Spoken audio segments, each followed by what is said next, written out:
mga lesson o mga ano ba yung ating makukuha? Ano ba yung gustong iparating ng Panginoong Diyos? Ano? Sabi doon sa pinag-usapan kagabi ay mas maigi pang dumalo sa ganitong kalagayan kaysa doon sa pag-attend ng mga parties, mga kapatid. Tama naman talaga ang sinabi ng Ecclesiastes na tayo ay makapag-reflect sa kagaya nito ng mga kapatid.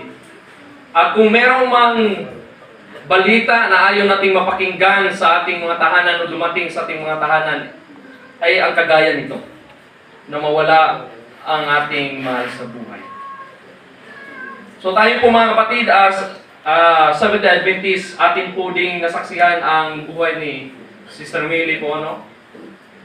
Noong nag-crusade tayo dito sa Mabuhay City, talagang ako ay, nung ako nga ay dumalaw, last na aking dalaw noong mga Sabat na yon, ako ay napaiyak dahil nakita ko si Sister Millie ay talagang payat na at talagang hihina na din. Pero lumalaban siya, ang faith niya talaga, ang patuloy na kanyang pinangahawakan niya mga kapatid.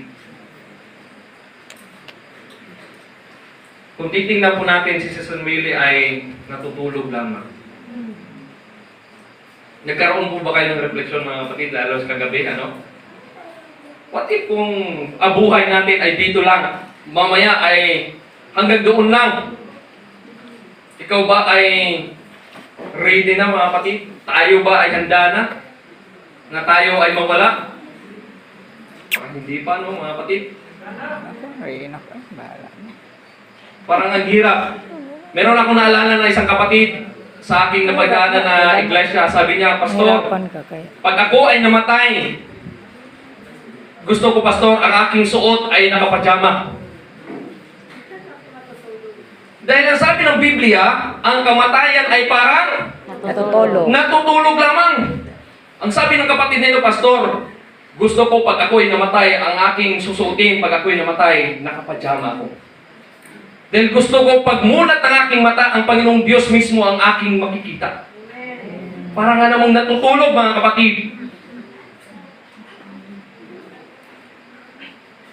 Nais ko pong dalhin kayo mga kapatid sa karanasan ng mga disipulo. Na marahil ay naging karanasan din natin sa ating pangaraw-araw na pamumuhay. Ito po ay matatagpuan sa Marcos 4. Ito po yung the time of Jesus Christ na kung saan siya ay nangangaral at nagbigay ng mga parabola sa mga sumusunod sa Kanya sa bundok.